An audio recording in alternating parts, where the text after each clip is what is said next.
네, 뉴 정치본색 시작하겠습니다. 저는 최경영 기자고요. 오늘도 저와 함께할 촌철살인의 논객들을 소개합니다. 송영훈 전 MBC 기자, 그리고 김민아 시사평론가, 조수진 변호사 나와 계십니다. 안녕하세요. 안녕하세요. 안녕하세요. 예, 이탈표를 이탈표라기보다는 이제 특검 찬성표겠죠. 특검 찬성표를 선언한 사람이 5명으로 늘었는데 이게 곰곰이 생각해 보니까. 선언을 안 하고 찍을 사람이 그 찬성표를 던질 사람이 있을까 그런 생각이 들기는 하네요. 왜냐면은 그게 이득이 있나? 선언을 해야 조금 그래도 선명성이랄지 좀 본인의 정치적인 스탠스에 있어서 정치를 계속할 요량이라면 나는 이런 어떤 양심적인 일을 했다라고 나중에 자랑할 일이라도 생기지 않을까. 그러려면 공개적으로 먼저 오늘 오전에는 뭐라고 말을 하고 찬성표를 찍는 게 맞지 않나 싶기도 한데요. 지금 이제 눈치가 보이니까 눈치가? 못하겠죠. 그런 사람은 눈치가 보이면 못하고 나중에 그럴까요? 사실 나 그때 그랬어. 사실 나 그때 사실 나 그게 다를까요? 어떻게 보세요? 개인의 개인의 이미지도 있겠지만 예. 그것보다 지금 그런 기류는 있는 것 같아요. 대통령에 대해서 예. 뭔가에 충격을 줘야 된다. 그런 기류는 일부 있는 거는 같습니다. 예. 그래서 뭔가 충격을 주기 위해서는 뭐가 이게 가결까지 가는 건 아니더라도 상당한 어떤 뭔가의 이례적인 상황은 만드는 게 좋다. 이런 부분들이 지금 있는 것 같아요. 왜냐하면 어제 보도를 중심으로 해서 말씀을 드리면 그러니까 어제 가령 뭐 이런 얘기 있습니다. 박주민 의원이 개별적으로 이제 지금 박주민 의원 중심으로 해가지고 민주당에서 계속 개별적으로 국민의힘 의원들을 접촉을 하고 있잖아요. 예. 근데 어제 나온 보도를 보면은 어제까지는 4명, 어제 아침까지는 4명이었지 않습니까? 국민의힘에서 찬성표결 하겠다고 하는 사람이. 근데 4명에다가 박주민 의원이 6명을 접촉을 했는데 이 중에 3명은 갈등하고 있다.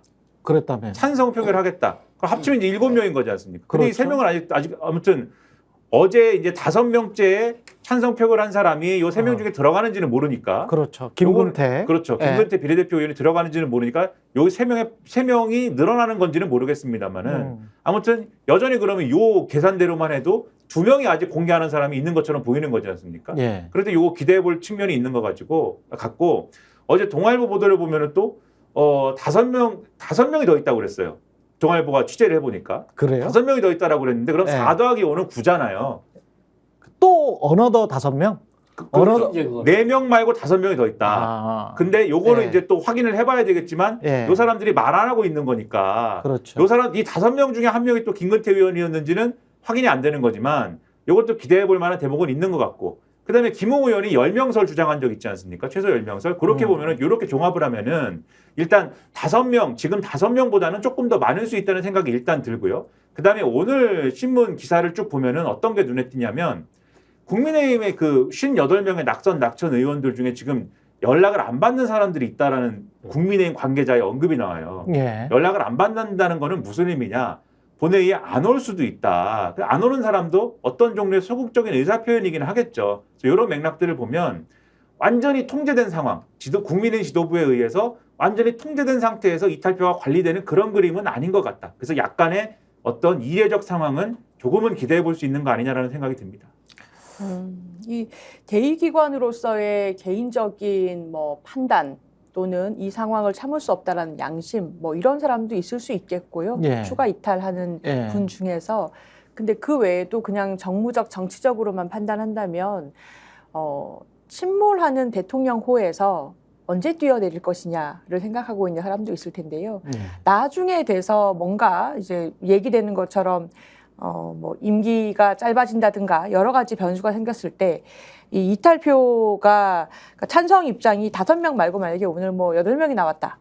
3명 중에 1명이 사실 나였어. 예. 라고 나중에 나설 수도 있지 않을까. 그런 생각이 듭니다. 근데 만약에 이런 생각도 드네요. 이미 알려진 사람들이 차례차례 커밍아웃을 하는 게 아닌가 그런 생각도 들고요. 왜냐하면은 5명 정도는 기자들이 열심히 취재를 해서 그리고 의원실 돌아다니다 보면 저 사람이 요새 조금 좀 그래라고 해서 계속 이제 추궁을 하다가 그 사람이 이제 이 이야기를 하고 기자한테 이미 이야기할 바에야 본인이 선언하는 게 훨씬 더 낫겠다 정치적으로 그렇게 해서 이제 판단해서 이야기하는 분들이 많을 것도 같고 근데 이미 알려지지 않은 사람들을 대통령실이나 당 지도부가 관리할 수 있는 방법은 있습니까? 무기명 투표인데 제가 관리할 수 있는 방법이 아무리 뭐 공공기관장 90개를 갖다 준다고 하더라도 이게 보수 정당하고 저 진보 정당하고 좀 내부 어떤 뭐랄까 좀 다르잖아요 성향이. 그렇죠. 그러니까 이쪽은 좀 일사불란하고 상명하고 이제 이런 조직 문화가 있지 않습니까? 그렇죠. 근데 지금은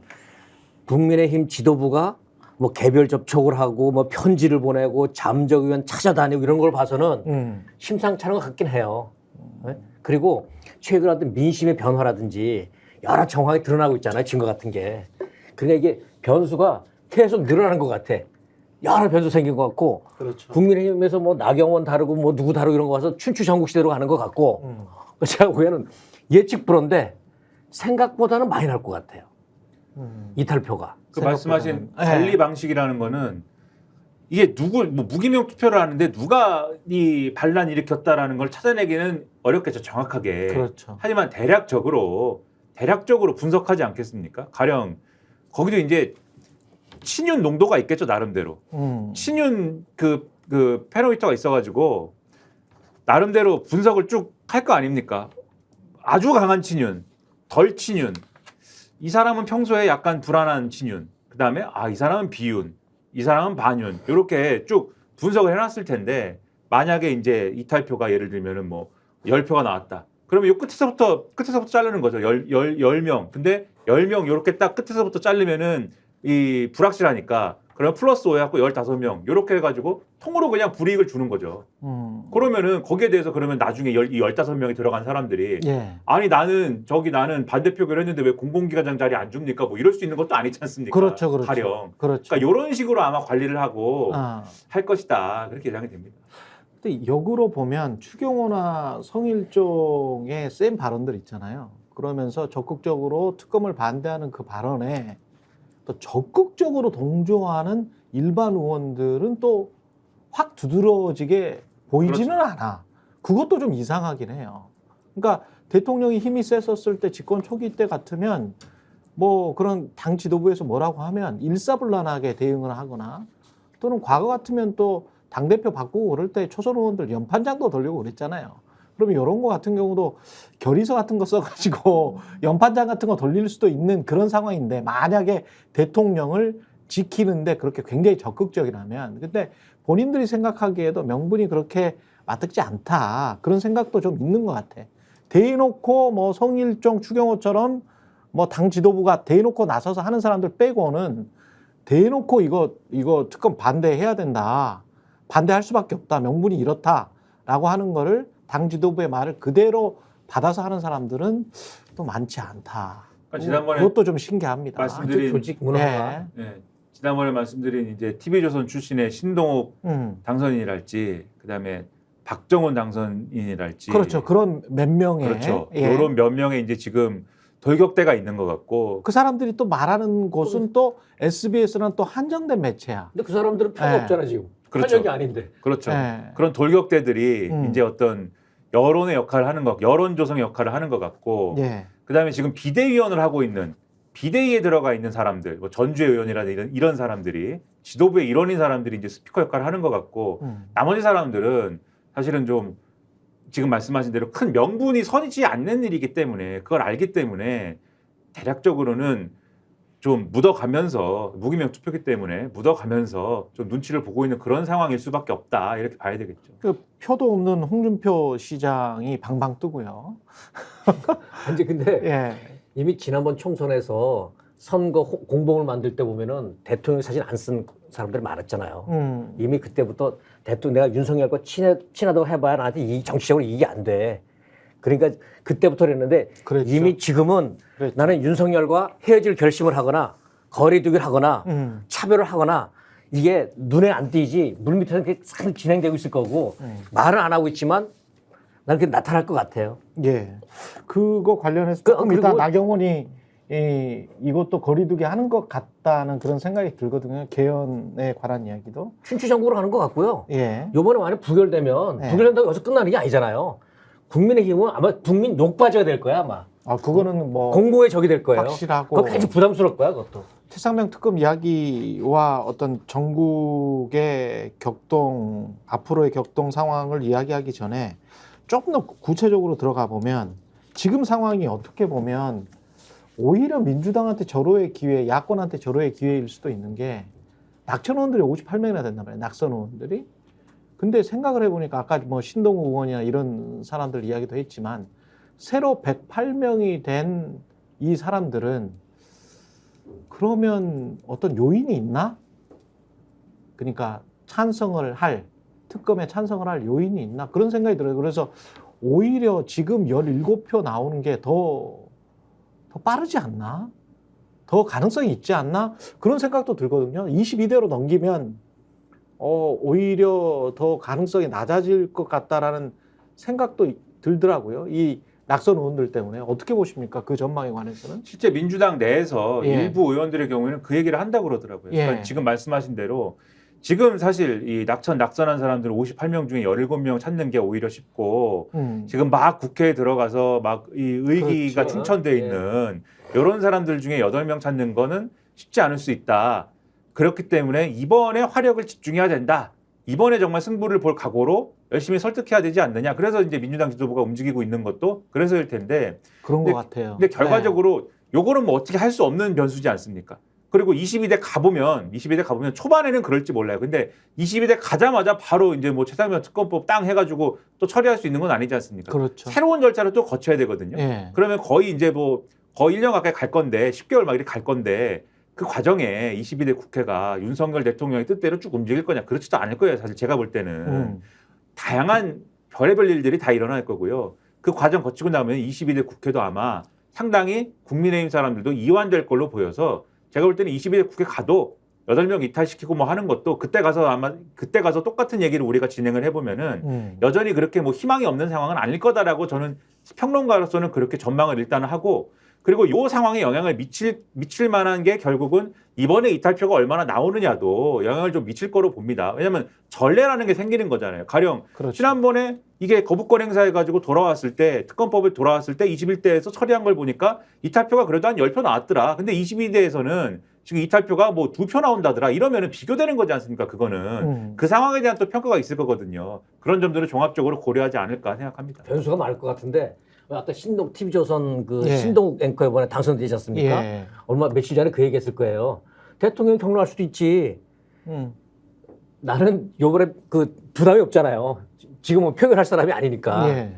그런데 그 발언이 어떤 사람 신동욱 앵커는 사실 혜택 받은 거 아닌가요? 시혜를 받은 거지. 그냥 길 가다 그냥 죽은 거 아니에요? 금 뺐지? 근데 아니, 이런 사람들 때문에 본인이 노력했어요. 봄이 내려온다라고 했고. 그렇지. 예. 예? 아니 충분히 우리 저 언론계 용어로 충분히 빨았잖아요. 근데 예, 그 정도로 열심히 하셨으면 국민의힘에서 이번에 보답 받으실 만합니다. 낙천된 사람, 공천 못 받은 사람들은 신동욱 당선자님 화이팅.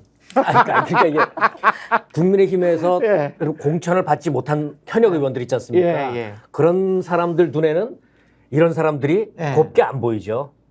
이런 사람들이 들어와서 내가 자리를 뺏겼잖아요. 아. 근데 와서 편하게 말이야.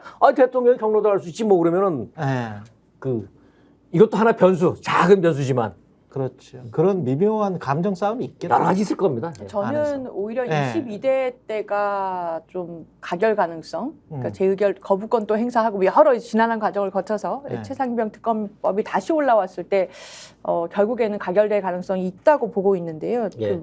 왜냐하면은 지금 그 수사 상황이나 증거가 나오는 것들이 상당히 저는 핵심적인 것으로 상당히 다가갔다고 봅니다. 그럼요. 예. 경로하셨다, VIP가 경로하셨다라는 추상적인 단어만 있었는데 그 경로가 곧 수사 과정 외압인지를 밝혀야 되거든요. 예. 그러니까 자꾸 경로도 할 수 있지 사람이 뭐 화내는 게 범죄입니까 이게 나오는 거예요. 근데 예. 수사 과정 외압으로 비칠 수 있을 만한 정도의 구체적인 워딩이 무엇이며 그것이 누구에게 어떻게 전달됐으며 그것은 어떠한 영향을 미쳤고 결과적으로 어떻게 됐다라는 점이 구체적으로 드러날 수 있는 정황들로 굉장히 근접해서 가고 있기 때문에 그런 것들이 시간이 지나면서 점점 밝혀진다면 22대 국회에서는 지역구 의원들이잖아요. 지역 민심을 무시할 수 없을 것이다. 그러면 국회의원들도 국힘 국회의원들도 상당히 압박을 받을 수밖에 없고 그러면 결국에는 민심이나 여론이 악화가 되면서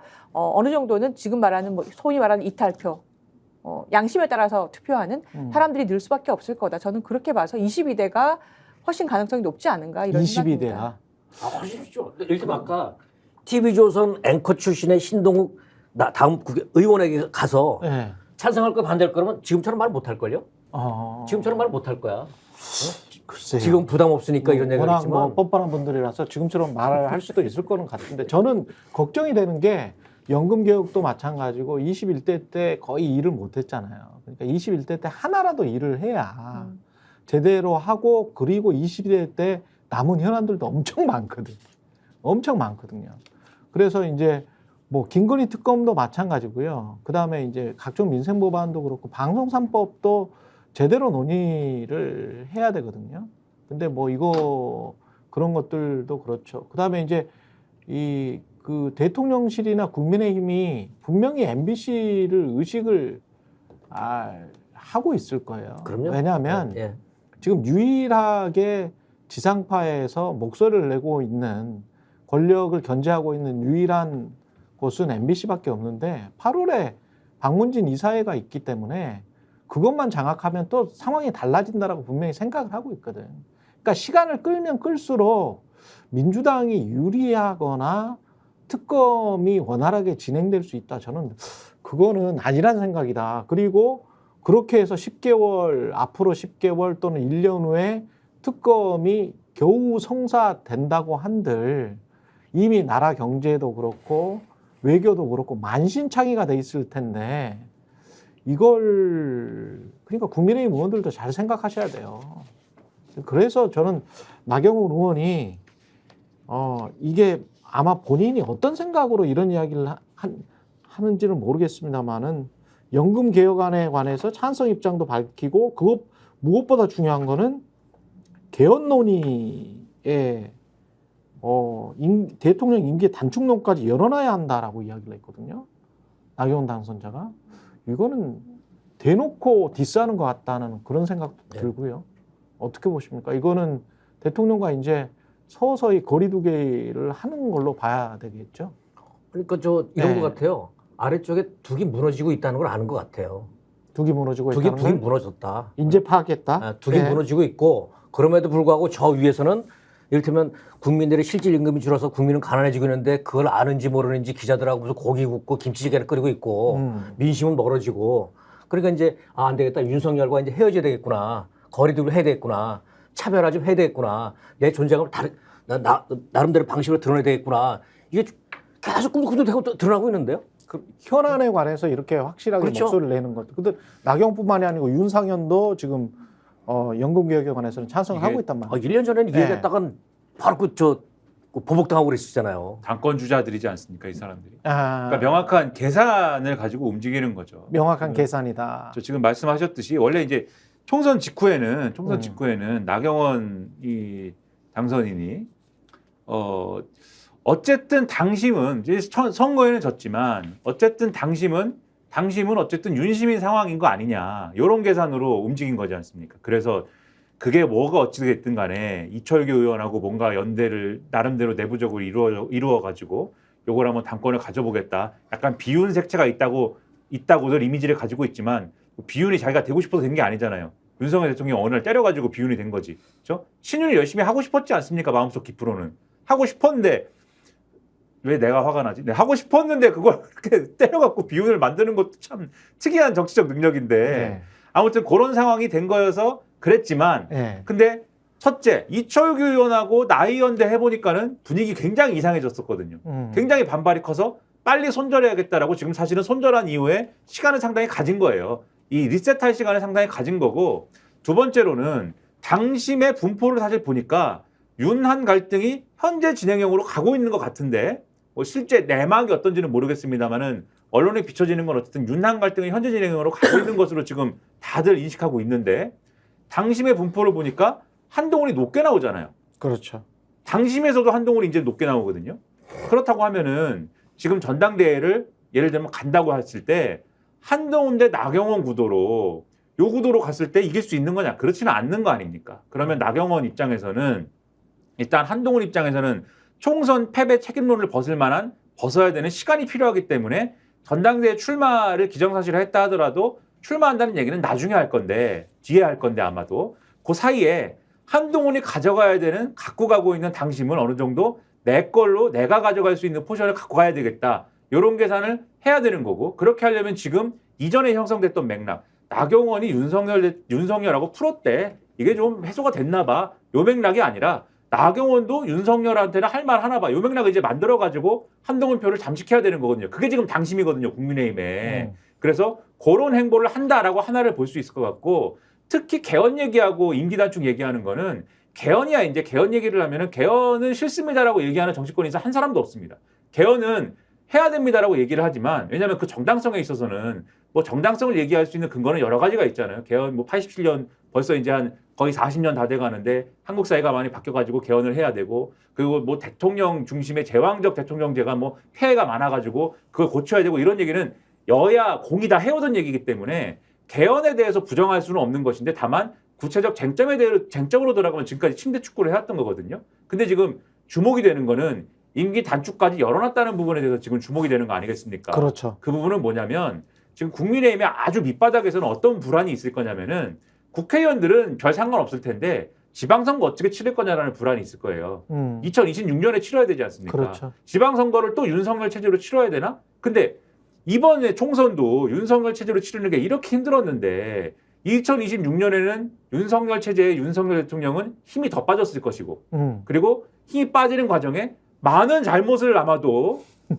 더 했겠죠. 아니 더 했거나 이미 지난 잘못들이 드러나 있겠지. 드러났을 거고 예. 더 많은 정치적인 정무적인 오류와 미스가 많이 쌓였을 거고 그렇죠. 그거에 대한 국민적 평가가 바닥일 거란 말입니다. 그 상황에서 이거 지방선거를 치러야 되나? 이 의문이 있을 텐데 만약에 임기 단축이 현실화돼서 2027년 대선이 2026년하고 만약에 맞춰진다. 그게 가능하다라고 했을 때는 그게 가능한지 불가능한지는 지금 불가능이 훨씬 더 불가능할 가능성이 높습니다만 가능해진다라고 하면 이때는 윤석열이 간판이 아니라 새로운 대선 후보가 간판입니다. 그렇죠. 국민의힘이 새로운 대선 후보를 간판으로 지방선거를 치른다라고 하면은 만약에 국민의힘 밑바닥에서는 개헌 임기 단축도 좋아라고도 할 수도 있는 거예요. 이런 뉘앙스를 주면서 제가 볼 때는 나름대로는 윤의 울타리를 벗어나는 어떤 그래서 한동훈의 어떤 그쪽의 반윤의 표를 잠식하는 그런 행보로 가려고 하는 거 아니냐. 그렇게 봐야 될 것 같습니다. 정치인들은 또 그런 생각이 있겠네요. 시점을 봤을 때 만약에 2026년 개헌이면 2년 정도 내가 당대표로 끌 수 있겠다. 성공할 수 있겠다. 그리고 유지시키고 바로 대선에 출마를 한다면 지방선거 플러스 대선을 한다면 그래서 대선에 출마를 한다면 나한테 오히려 유리한 정국이네. 그러면 시점을 계산을 했었을 때 한 3년 뒤에 시점을 계산하는 게 아니고 2년 뒤에 시점을 계산한다면 등판을 하는 시기가 지금 또는 빠른 시기면 조기 등판이 오히려 낫지 않나? 근데 이제 나한테? 예, 그런 생각을 나경원이나 뭐 다른 사람들도 할 수는 있겠네요. 그거는 당규를 네. 조금 바꿔야 될 필요성은 있습니다. 네. 대선 나갈 사람은 뭐 몇 년, 1년 반 전인가요? 뭐 네. 하여튼 그 전에 이 대표를 그만둬야 된다라는 조항도 있고 해서 그 시기나 그다음에 그 자기가 나가야 되느냐는 그거에 따라 달라질 수 있는데 그래서 이제 나경원 당선인이 지금 하는 얘기가 원래 당대표 도전 가능성 60%였는데 55%까지 줄었습니다라고 하는 얘기가 달라진 당심의 구도와 그다음에 자신의 대권 도전 가능성까지 엮어갖고 고민하기 때문에 그런 얘기 하는 거다라고 봐야 될 것 같아요. 그러네요. 시점이. 예. 제가 보기에는 그 나경원 개헌 이런 거는 자기 존재감을 드러낼 고리가 필요해서 하는 얘기가 아닌가 싶어요. 그리고 그 지방선거까지 2년이면 굉장히 긴 시간이고요. 그것까지는 내가 일단 자기를 존재감 드러낼 고리가 필요한 것 같고 요전에 이철구 의원인가요? 그때면 친윤 측근이 와서 같이 하자를 때 나경원 노했잖아요. 같이 있는 게 싫은데 뭐 이게 안 되는데 한동훈도 그 윤석열 대통령 밥 먹지 않으니까 싫다고 그랬잖아요. 점점 영향력 같은 게 거의 사라지는 것 같고 보수 내부에서도 이런 기류가 있는 것 같아. 오늘 그 조선일보 김대중 칼럼 제목이 저거잖아요. 이대로 계속 가도 되는 것인가? 그리고 정규재 씨 저 페이스북 보면은 국민의힘이 공당이냐 정당이냐 저 해체되는 거 아니냐 이런 얘기 나오거든요. 그러니까 위기의식이 굉장히 깊기는 깊은 것 같아요. 내부에서. 그렇다고 대체제로 대안으로 한동훈을 생각을 하자니 저는 이제 그런 계산이 들더라고요. 한동훈 리스크는 또 사법 리스크가 또 다른 게 있어. 한동훈 특검법이 대기하고 있단 말이에요. 그러면 조국 혁신당에서 한동훈 특검법을 본인들의 1호 법안으로 하겠다라고 하는데 22대 국회가 됐는데 당대표가 국민의힘이 한동훈이야. 또는 한동훈이 아니야. 뭐 한동훈이 아니면 1호 법안이 맥이 빠져요. 그냥 당대표가 돼야 조국 혁신당 입장에서는 1호 법안이 힘을 받고 당대표가 안 되면 그냥 야인이잖아요. 그러면 한동훈 과거에 그래도 뭐 법무부 장관 했다라고 하더라도 1호 법안의 의미가 좀 많이 퇴색되지. 그러면 조국 혁신당도 전략을 다시 짜야 될 거거든. 그러니까 한동훈 그리고 이제 국민의힘 자체도 이게 한동훈 특검법으로 조국 혁신당은 하기로 했으니까 요걸 대표를 뽑을 때도 그 생각을 안 할 수가 없단 말이야.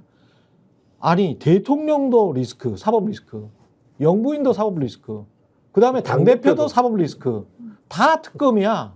이렇게 되면 이거 뭐 어떻게 하자는 거야? 아니 그것도 있지만 네.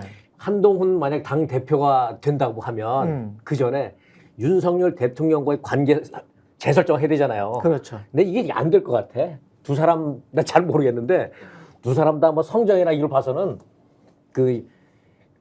다시 봉합이 안 될 것 같아요. 근데 또 두 사람이 워낙에 오래 지내온 세월이 있고 지금 서로 이제 필요한 시기가 그렇죠. 될 수 있기 때문에 네. 이제 그건 좀 지켜봐야 될 것 같은데요. 한동훈 당대표 상상을 해보면 야권 입장에서는 한동훈 리스크라는 것이 아직 긁지 않은 복권이다. 이럴 수도 있을 것 같아요. 왜냐하면 한동훈 전 비대위원장이 의혹들은 여러 가지가 있었습니다. 근데 특히 고발 사주 같은 경우는 핵심 그럼요. 의혹입니다. 그렇죠. 네. 누구나 치명적이죠. 예상했지만 오히려 그 텔레그램에 이름 써 있었던 사람만 지금 처벌받은 상황이잖아요. 지금 그것도 바로 윤석열까지 연결됩니다. 네, 그렇기 때문에 그렇습니다. 그 두 사람이 서로 간에 입을 다물고 있는지도 몰라요. 그럴 수 있죠. 예.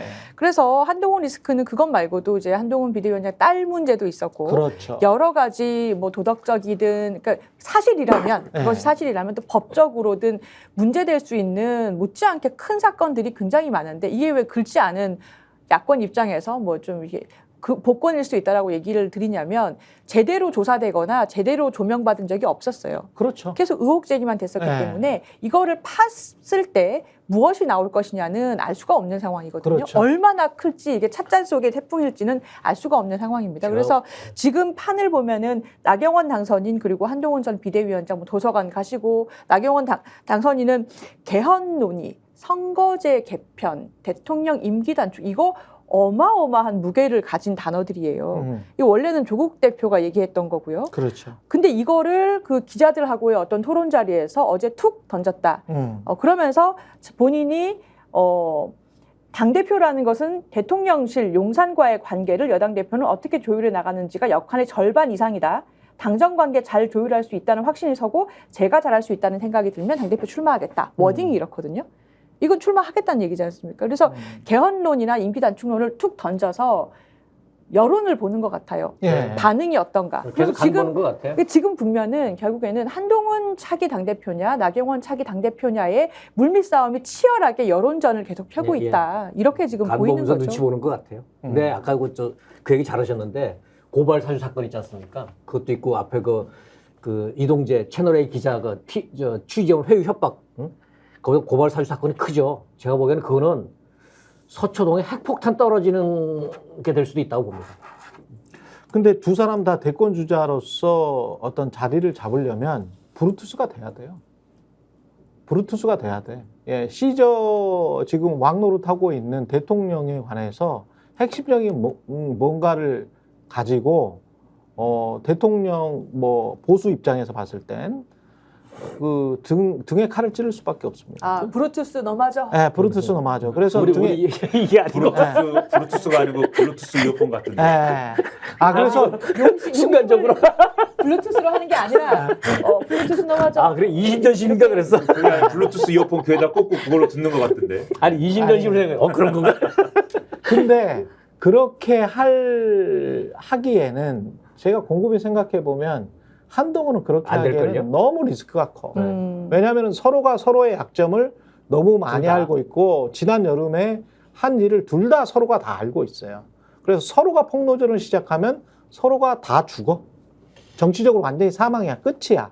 그렇기 때문에 서로가 서로에게 폭로전을 하거나 등에 칼을 꽂을 수가 없다라고 저는 봅니다. 그러면 서로가 서로에게 칼을 꽂을 수 있는 사람은 나경원이나 그러니까 여기에서 좀 벗어나 있었던 사람들 있잖아요. 고발사주 의혹이든 지난 검찰총장 시절이든 지금 윤석열 정부든 오히려 윤석열 정부에서 벗어나 있었던 사람들이 훨씬 더 국민의힘 입장에서는 유리하지 않나 싶어요. 그래야 국민들한테 소구할 수 있거든. 윤석열 대통령의 지지율이 이렇게 낮은 상황에서 윤석열 정부를 계승하겠다라고 하면서 대권 주자로 나설 리가 없거든. 윤석열을 극복하고 보수의 진면모를 다시 세우겠다라고 선언을 해야 되고 윤석열을 때려야 돼. 윤석열을 때리지 않으면 본인의 인기가 올라가지 않을 형국이 분명히 곧 닥칩니다. 그러면 이 사람들이 할 수 있는 거는 뭔가 아니, 말씀하신 뭘 대로 폭로하는 수밖에 없지. 나를 밟고 가라 이제 이 수밖에 없어요. 아니, 윤석열이 나를 근데- 밟고 가라고 할 인물은 그러니까 아니고 내 얘기가 안 그런 된다니까. 인물은 아니고 네. 굉장히 좀 소심하고 째째한 사람이기 때문에 비겁하고 그런 사람이 나경원 쪽은 뭐냐면 나를 밟으려고 하면 바로 아이, 칠 그러니까- 거야 또. 그래서 이 시각이 된 거거든. 예. 그러니까 하나는 친위대를 만들어서 예. 방어를 하고 또 하나는 아까 뭐 MBC 얘기했지만 언론을 완전 다 입틀막 시켜가서 또 방어를 하고 이렇게 선거를 계속 쌓고 있는데 나를 밟고 가라 인정 못하죠. 그래서 그 한동훈 그게 제일 힘들 것 같다는 거고 아까 말씀하신 거기 나경원 전 의원 나경원 씨는 어떻게 보면은 순환 받은 그게 있잖아요. 요즘 당대표 나올 때 잘렸잖아. 아, 순환 받은 그게 탄압 있잖아. 받았죠. 예. 그게 순환이야. 아니 그게 아니 본인은 얼마나 이제 곱게 잘하셔서 뭐 그거를 이제 순환이라고 할 수도 있을지 모르겠습니다만 그게 순환입니까 솔직히. 예. 순환의 정도가 예, 다 달라요. 그거를 이제 스토리로 만들 수는 있겠죠. 근데 이제 나경원 의원의 어떤 이제까지의 그 이미지상 그렇게 뭐 그때도 이제 주저주저 했잖아요. 예. 아무 말도 하지 않으면 아무 일도 일어나지 않는다라고 하니까 뭐 안철수 의원도 아무 말도 안 했고 나경원 의원도 그냥 바로 꼬리 내렸잖아요. 예. 뭐 그런 것들이 순환이라기보다는 굴욕이겠지. 굴욕. 예. 저항을 한 적이 있어야 뭐 순환이지. 예. 순환을 당할 마음이 아까도 말씀드렸지만 네. 전혀 없었는데 네. 열심히 잘 해보려고 했는데 예. 갑자기 맞아. 대통령이 갑자기 순환을 주니까 권한을 주니까 그때는 왜 경로하신 거야? 그때는 왜 경로하신 거야? 당은 내 건데 내 당을 얘기 마음에 안 뺏어가니까요. 아니 저출생 이야기를 한 건데 왜 경로를 한 거야? 안 들어? 사실 저출생 얘기에는 그렇게 네. 관심은 없으신 것 같고 홍가리 이야기 한 건데 네. 왜 경로를 한 거야? 관심은 그 얘기에 관심이 있었던 건 아니고 내 당인데 내 당을 뺏어가려고 하니까 화가 난 거죠. 뭐 뺏어간다고 하지도 않았는데. 이를테면 네. 저작거리에서는 이상한 소문이 많이 돌았잖아요. 네. 왜 싫어하고 왜 미워하는지. 근데 다 이제 얘기 그런 들었잖아. 그 그런 소문들하고 제가 볼 때는 그 소문들에 대해서는 뭐 근데 뭐 V2가 싫어했다는 이야기인가? 뭐 그런 네. 얘기들도 있었지만 네. 그런 얘기들보다는 핵심은 결국 그 뒤에 벌어진 상황들을 보면은 당은 나의 통제하에 있어야 된다. 어떤 형식으로든. 그래서 그 통제를 잘할 사람을 가져와야 되는데 대권 주자 형태는 안 된다. 대권 주자를 노리는 사람은 야망 있는 사람은 안 된다라는 방침이 명확한데 자꾸 나경원이라는 사람이 그것도 내가 여기서 나라는 건 윤석열 대통령이죠. 예. 내가 굳이 배려해가지고 저출생 그 고령화 사회위원회 그 부위원장 자리도 줬는데도 불구하고 거기에 만족하지 않고 자꾸 자기 정치하려고 말이야. 내 당을 뺏어가려고 해. 이게 중요한 거예요. 자기 정치하려고 말이야. 예. 한동훈하고 처음에 충돌한 것도 왜 그런 거예요. 한동훈이 말이야. 잠시 내 당을 관리하라고 맡겨놨더니 자기 정치하려고 말이야. 자기 정치에 내 당 쓰려고 말이야. 다 이런 식인 거잖아요. 김기현 비슷한 거거든요. 그러니까 자기 정치하려고 요 맥락에서 절대 대권 주자한테는 당을 주면 안 돼라는 생각이 처음부터 있었던 겁니다. 그래서 사실 원희룡 당대표설이 계속 있었는데 한 번도 실현이 안 되잖아요. 그렇죠. 마찬가지 이유라고 봅니다. 예. 윤석열은 결국은 당 내에서도 국민들에게는 뭐 물론 그렇고요. 지지율이 다 증명을 하고 있고 당 내에서도 계속 마이너스 정치만 하고 있는 거네. 그럼 결국. 그렇죠? 처음에는 이 집권 초기에는 모두가 다 친윤이다라고 했었거든. 그리고 거기에 관해서 다 입을 다물었거든. 나 요새 이 생각이 나거든요. 윤석열 대통령이 왜 예. 총장 검찰총장 그만두고 나와서 이제 뭐 정치만 하려고 할 때 예. 그래서 이거 국민의힘 입당하니 많이 그럴 때 그 어떤 누구랑 전화했던 통화 나왔잖아요. 예. 그 통화 녹취가 예. 통화 나왔잖아요. 그렇죠. 그때 얘기가 국힘을 쥐약 먹은 놈들로만 생각할 게 아니라 예. 나는 정권 교체하려고 나온 사람이지 대통령 하려고 나온 사람이 아니에요. 대통령 그런 자리 귀찮습니다. 이준석이 아무리 까불어봤자 3개월짜리입니다. 제가요 민주당보다 국힘을 더 싫어해요. 예. 이놈 XX를 개판치면 당을 완전히 뽀개버리고 예. 이게 현실로 드러나. 그냥 했던 얘기가 지금 현실이 되고 있는 거야. 그래, 그래서 홍준표의 지금 최근에 현실이 되고 있는 중대한 것 같아. 결심이 당을 뽀개버린다는 거야? 아, 윤석열의 중대한 결심이 당을 뽀개버린다는 거야? 아니, 당을 뽀개버리면, 그러니까 지금 계속 마이너스 정치만 하고 있는데, 이 사람의 바보스러운 그 정치 행태에 관해서는 이미 다 증명이 된 것 같고. 근데 홍준표는 이제 계속 그런 그 중대 결심이 무슨 뭐 한국 정치나 뭐 한국 사회에 대단한 영향을 끼칠 것처럼 그렇게 이야기를 한다는 건데 중대한 결심이 도대체 뭐예요? 당을 뽀개서 윤석열의 친위 정당을 한 3, 40개의 의원들이라도 만든다는 거예요. 뭐예요 도대체? 저는 저게 정말 용산하고 뭔가 소통이 돼서 계속 중대 결심 하시는 건지가 굉장히 네. 궁금합니다. 아니죠. 네. 전혀. 용산 입장은 네. 네.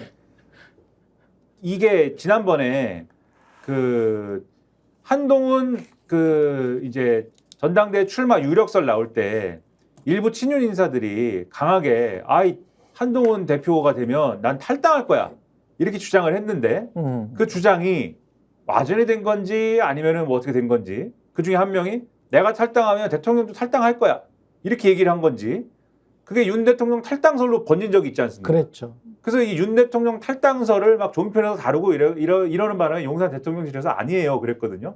그러지 마. 그리고 윤석열 대통령도 국회의원들 모여있거나 당선이 모여있는 자리에서 아니야. 나는 당의 호위무사야 이랬거든요. 네. 왜냐하면 또 거기 국회의원들이 호위무사가 될게요 라고 했기 때문에. 그래서 이게 대통령이 인기가 높고 지지율이 높고 국민들이 이 대통령의 정치가 맞는 방향이다라고 하는 그런 기류가 있으면 네. 대통령이 나가가지고 신당 창당을 하고 이런 것들이 가능하지만 지금 같은 상황에서는 신당 창당을 할 수가 없습니다. 그렇죠. 그런 조건 자체가 안 되기 때문에 네. 저에게는 용산하고의 어떤 교감이 있을 수가 없는 얘기예요. 근데 그러면 저 얘기를 왜 하느냐. 네. 이것도 이제 홍준표 월드에서만 이해할 수 있는 그러한 이제 어떤 생각들인 건데 예. 저 얘기는 뭐냐면은 네. 그러니까 윤 대통령 탈당설을 또 가져와가지고 재탕을 하는 거예요. 근데 그걸 왜 재탕하는 거냐? 아까 뭐라고 말씀드렸냐면 강성 친윤들이 한동훈을 너무 미워하는 강성 친윤들이 윤 대통령 탈당설 얘기하는 거라고 말씀드렸잖아요. 같은 편인 거예요. 우린 같은 편이다. 강성 친윤들하고 나는 같은 편이어서 같은 얘기를 하고 있는 거고 실제로 그리고 똑같이 모순되는 것 같지만 같은 얘기를 하는 게 뭐냐면 홍준표 이 시장에 뭘 얘기하냐면 보수 적자론을 얘기하잖아요. 내가 보수 적자고 내가 보수의 적통이고 보수를 지켜온 사람이다. 탄핵 때도 안 흔들렸다. 이렇게 얘기를 하지 않습니까?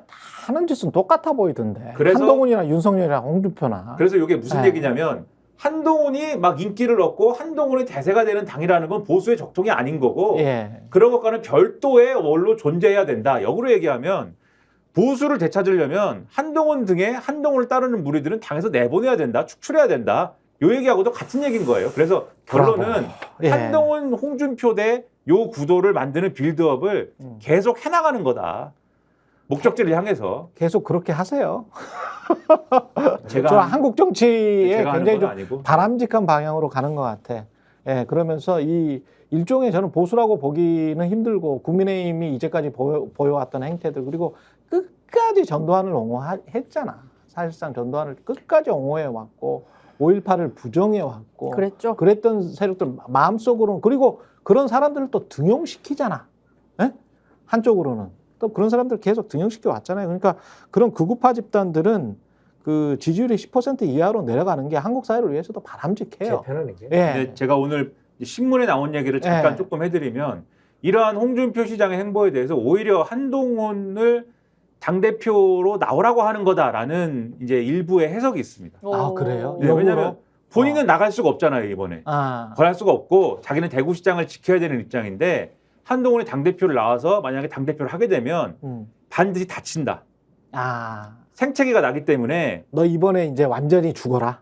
그렇죠. 아. 생채기가 나고 그러면 대권 구도에서 굉장히 어려워지고 또 그게 아니더라도 한동훈이 뭐 성과를 내거나 하면은 또 대권 주자로서 강력해질 텐데 그러면 다른 대권 주자들이 또 죽을 것이다. 그러면 오세훈이라든지 나경원이라든지 이런 이들이 죽기 때문에 어쨌든 한동훈이 나와가지고 네. 홍준표 한동훈 구도가 선명해지면 홍준표한테 불리할 건 없다. 이런 판단 아니냐. 이런 해석을 하는 사람들이 일부 있다. 그런 보도는 그것도 있습니다. 가능하네요. 특히 전자 같은 경우에 한동훈 특검법이 있기 때문에 한동훈이 생채기가 날 거는 분명하고 그리고 한동훈과 윤석열이 긴장관계로 서로 싸우다가 혹시 서로의 약점을 폭로하는 그런 상황이 될 수가 있기 때문에 그것도 역시 한동훈에게는 불리하죠.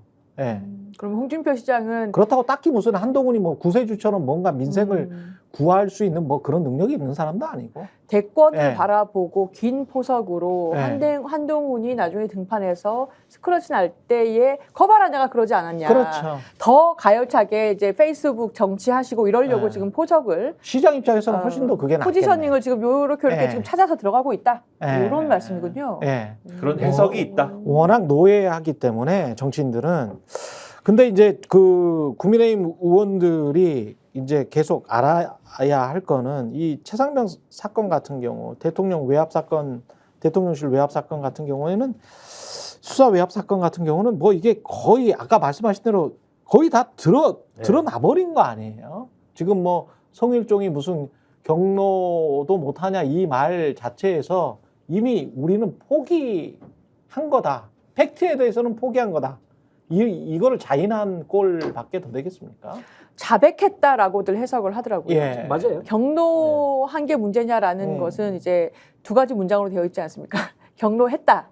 그런데 뭐가 문제냐 이렇게 그렇지. 되잖아요. 그러니까 경로했다라는 것도 이제 국민의힘에서는 이제 포기하자. VIP는 경로했다라고 일단 자인하고 다음 단계 아까 말씀드린 것처럼 인과관계 문제로 이게 뭐가 문제냐 범죄 과실치사라는 이제 순직했다라는 그에 대한 과실이 있는 범죄한 사람들이 있고 경로한 사람은 여기 있는데 이게 무슨 관련입니까? 근데 그게 이렇게 가고 뚝 있다. 떨어져서 최상병이 사망했을 때는 7월 19일 날 20일, 21일 수사를 진행 중인 그 상황에서 뭐 이렇게 적극적으로 수색을 해가지고 장병이 다치게 하냐, 죽게 하냐 이 상황에서 경로를 했으면 모르는데 7월 31일 날 경로를 한 거잖아요.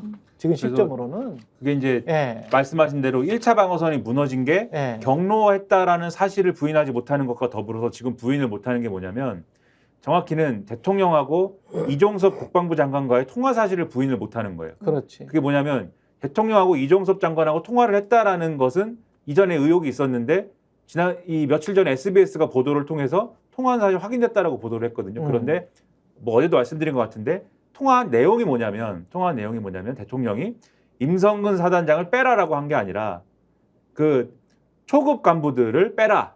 초급 간부들까지 적용하는 거는 혐의 적용하는 너무 무리하지 않느냐라고 했다. 요걸 이제 요게 보도가 된 것이고 그리고 이종섭 장관 측도 그 취지로 지금 주장을 하고 있거든요. 그러니까 이런 걸 그러니까 임성근 사단장을 빼라는 지시는 못 들었다. 요 얘기 아닙니까? 이종섭 전 장관 측의 주장은. 예. 그러니까 여기까지는 지금 방어선이 후퇴가 된 거예요. 그러니까 그렇죠. 지금 낙동강까지 후퇴가 된 거여서 예. 그래서 요 방어선까지는 그래서 내줬기 때문에 예. 내준 거는 그래서 경로를 했다. 이종섭 장관하고 통화를 해서 뭔가 지시를 했다. 요거는 인정하는 거죠, 지금. 그런데 그 지시 내용은 임성근을 빼라는 게 아니다. 그다음에 이게 어떤 수사 위압으로 들어간 건 아니다. 요렇게 지금 주장을 하는 걸로 후퇴를 한 겁니다, 전선이. 근데 누구를 빼라, 현장 지휘관을 빼라고 했다는 그 어떤 궤변 같은 저는 거짓말이라고 생각하는데 그 거짓말을 믿는다고 하더라도 그것 자체도 직권남용이에요. 아니 자기가 무슨 권한이 있어가지고 아니 현장 지휘관을 빼라 말을 수사를 쭉 자기가 해봤어? 수사단장은 박정훈이잖아. 박정훈이 수사 결과 보고서를 만들어가지고 왔잖아. 거기에 혐의자가 임성근을 비롯해서 밑에 사람들까지 다 있었잖아요. 대대장까지. 그리고 그거를 국방부 장관이 사인을 했잖아. 7월 30일에. 그리고 7월 31일에 경로를 한 거잖아. 그러면 그 경로한 게 현장 지휘관을 빼라고 했든 임성근을 빼라고 했든 간에 그들의 알리바이를 무엇으로 맞추든 간에 직권남용이지. 여기서 무슨 이 권한으로? 지금 뭘로 다시 네. 이 약간 방어선을 치고 있다고 느껴지냐면 예. 업무 지시권이다. 이게 외압하고 업무를 지시한 거하고 이 살짝 달라요.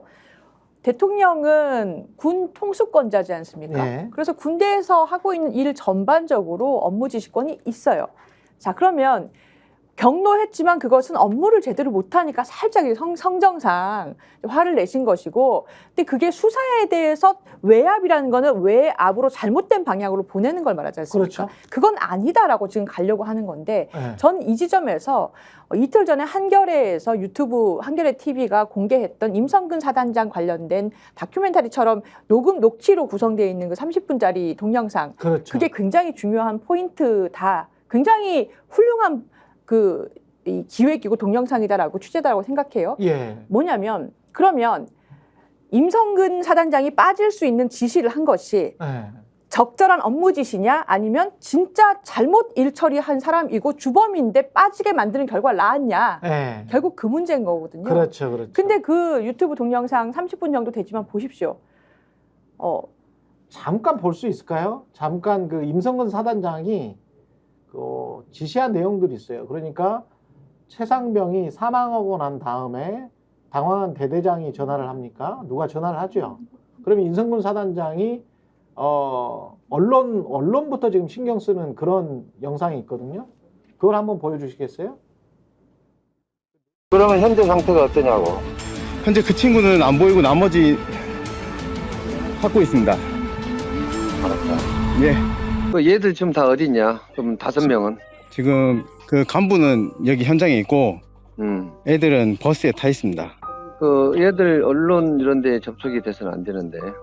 하여튼 트라우마 이런 부분은 나중 문제고 애들 관리가 돼야 되거든. 어떤 식으로 관리가 돼야 되겠냐?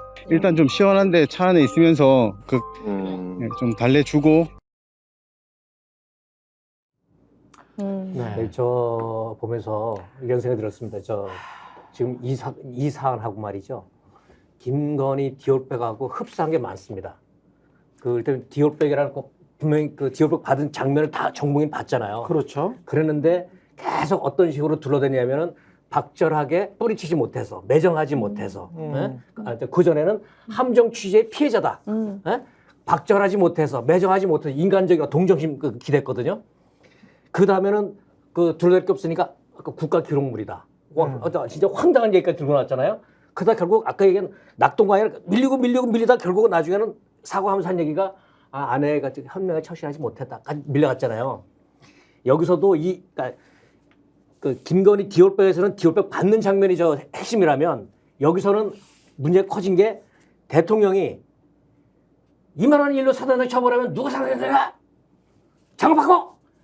그러니까 이미 그랬다는 거 아닙니까? 경로했다는 거 아니에요. 그렇죠. 그 경로에서도 문제가 시작된 거잖아요. 네. 그걸 계속 이렇게 저렇게 둘러댄단 말이죠. 그 내용으로 말했다고 둘러다가 김계환은 또 경로할 밑에 수도 부하장병들한테 있지. 그렇게 이야기를 했어요. 그 질책 뭐 또 다른 네. 거다 동문서답하고 그러다가 결국 아까 그 사단장이 뭐냐면 난 저 사람 진짜 나쁜 사람인데 병사가 죽을 때면 갑자기 어이없이 죽음 당했다고요.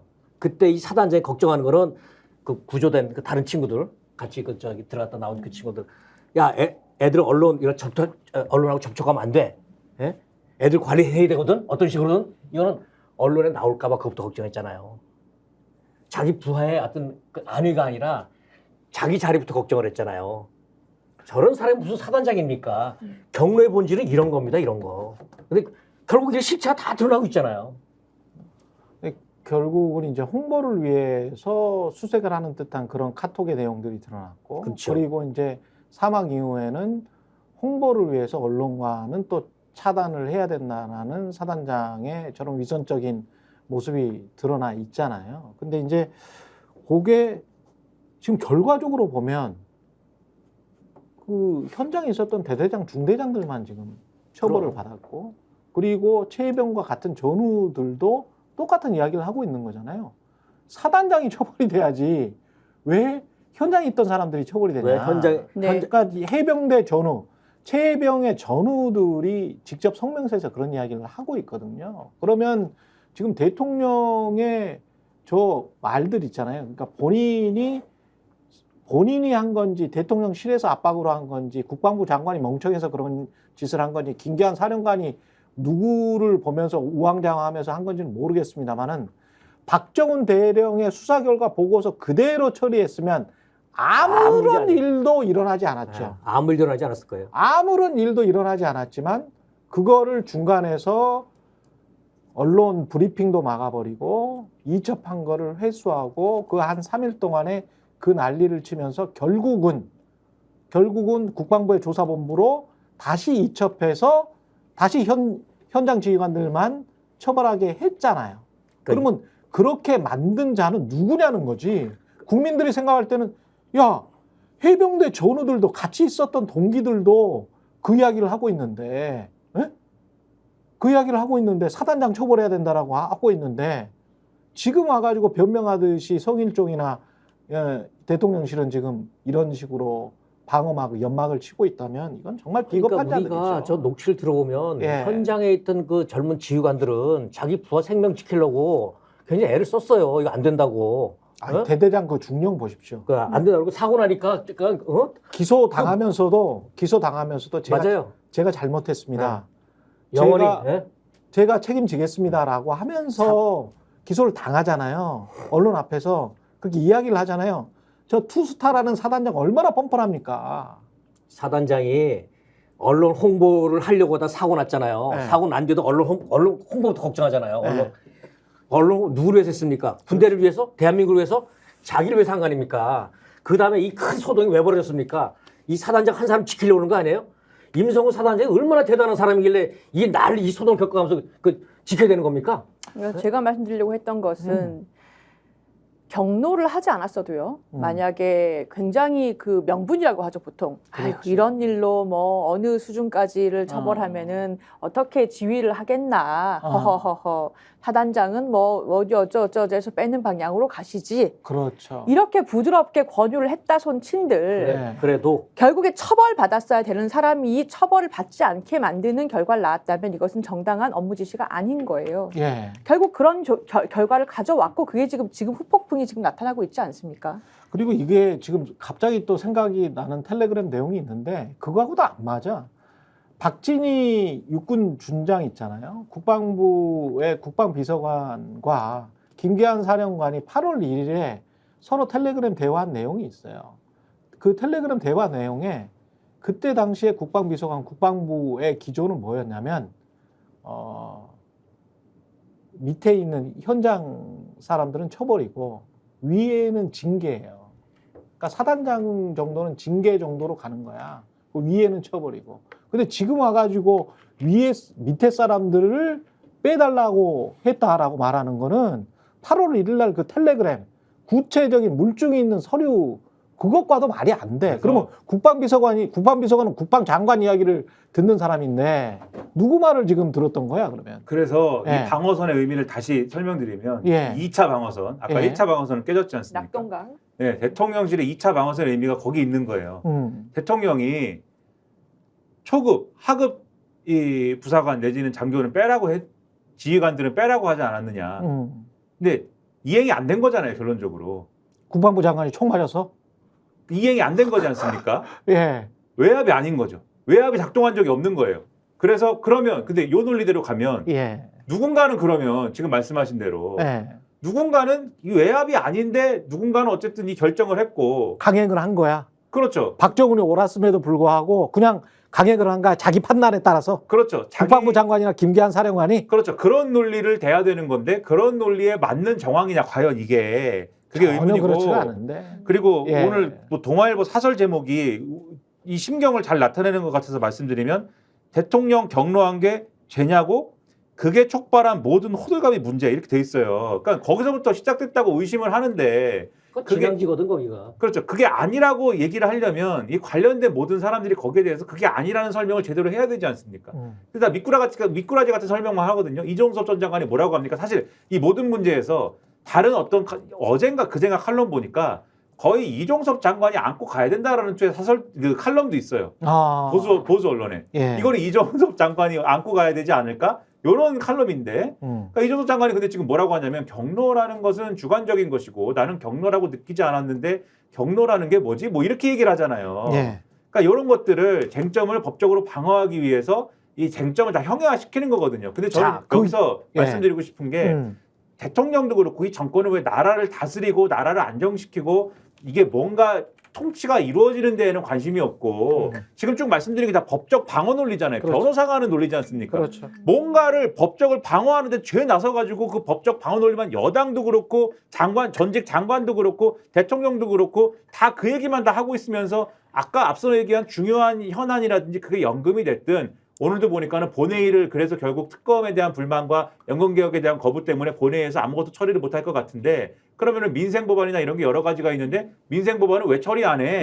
라고 하는 지적이 심지어 조선일보가 그 지적을 해요. 정부 여당을 향해서 민생법안은 처리해야 되지 않아? 그런 얘기가 나올 정도로 왜 국정은 다 팽개치고서 뭐 하는 겁니까 이게? 오늘 전세 사기 특별법도 안건으로 올라가 있습니다. 예. 전혀 지금 주목을 못 받는 상황이 돼버렸지 않습니까? 저 대통령 지키려고 저는 지켜보겠습니다. 대통령 지키려고 민생 법안을 다 포기하고 있는 거예요. 예. 이게 그 우리 대통령께서 군대를 갔다 오지 않으셔서 모르시나 본데 그 또래의 군대 갔다 온 사람들 이거 많이 합니다.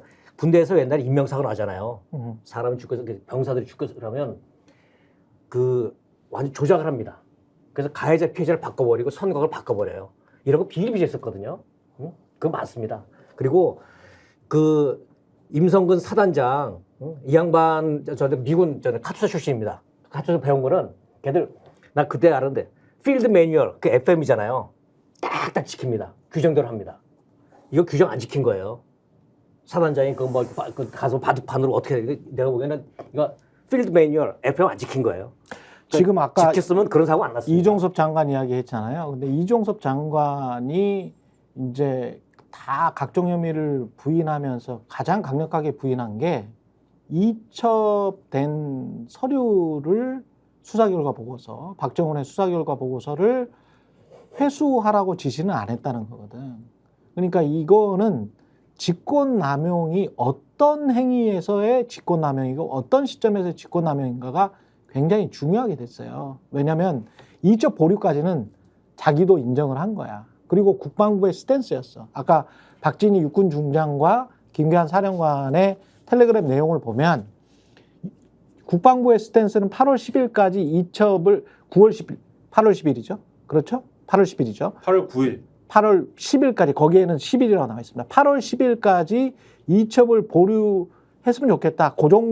그 정도까지는 시간이 필요하다. 9일날 예. 대통령이 휴가 복귀해서 그렇죠. 업무를 복귀하기 때문에 그렇죠. 그때 장관이 보고해야 되기 때문에 그렇죠. 그때까지 보류하라고 그랬습니다. 그래 8월 9일 날인가 복귀할 때 또 국방회의인가가 또 있어요.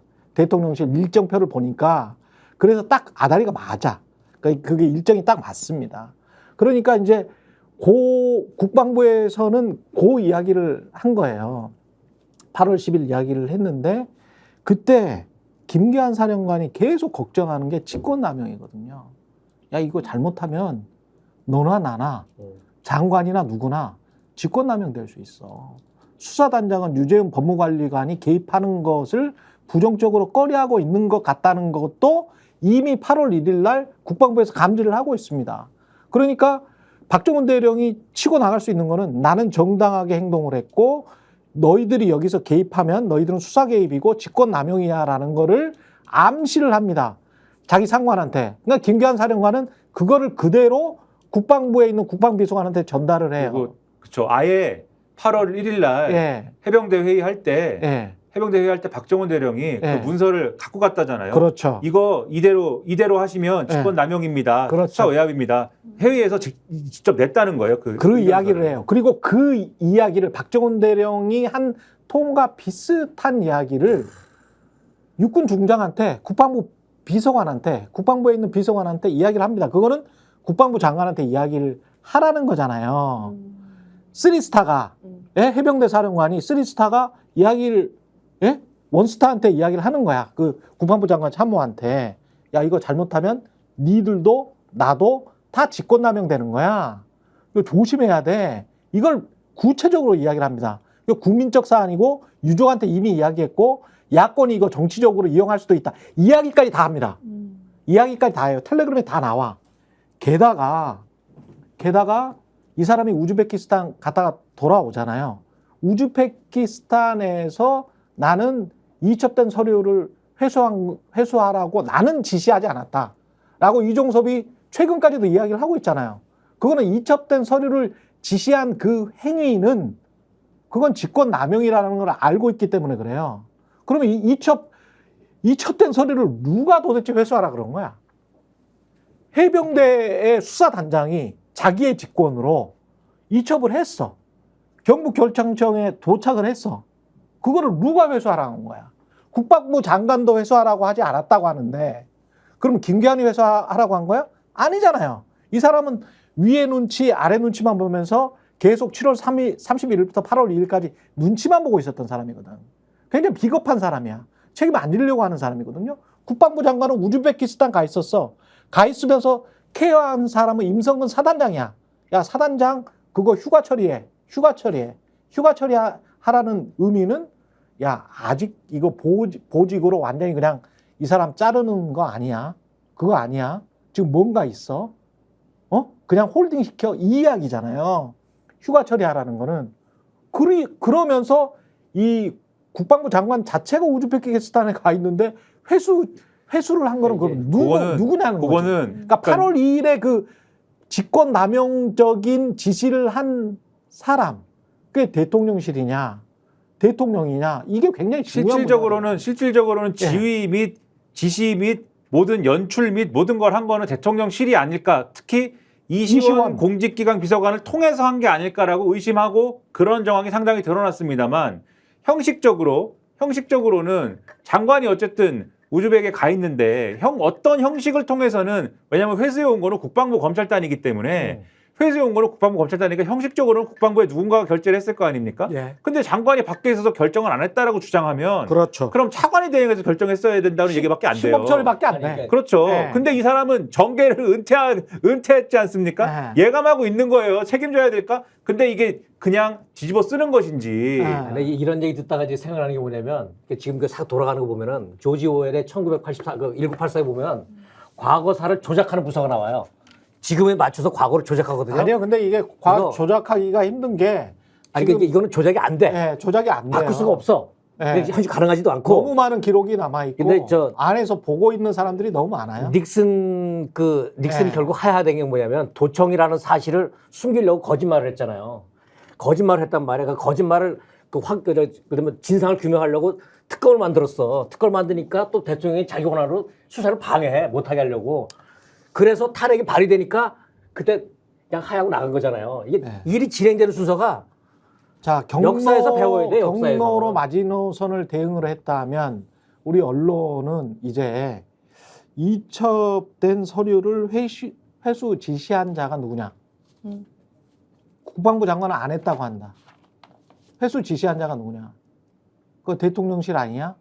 대통령실은 누가 총 맞아서 대통령 지시도 없이 이 짓을 한 거냐?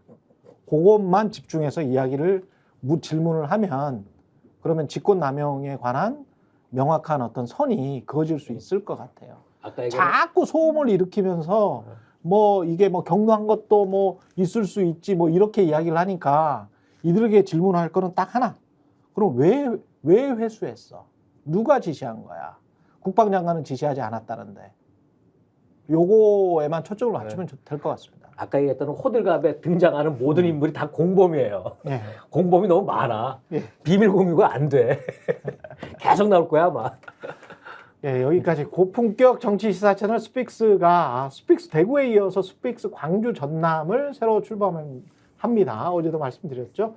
지역 이슈이면서도 전국적으로도 관심을 모을 수 있는 대구, 광주, 전남 중요한 지역이죠. 예, 여러 주제의 콘텐츠들을 제작해서 업로드할 계획인데요. 스픽스를 애청해 주시는 여러 구독자 여러분, 6월에 문을 열 스픽스 지역 채널에도 많은 관심 부탁드립니다. 구독과 좋아요 팍팍 남겨주시기 바랍니다. 송영 기자, 김민환 평론가, 조수진 변호사였습니다. 고맙습니다. 고맙습니다. 예, 뉴 정치본색 저희는 내일 다시 돌아오겠습니다. 고맙습니다. 저희가 얘기할 때 오셔가지고 라이브로 관전하시기 바랍니다. 반드시 주변 사람들 데리고 오시기 바랍니다. 구독, 좋아요, 알림 설정 해주시기 바랍니다. 좀 살려주십시오, 저 좀.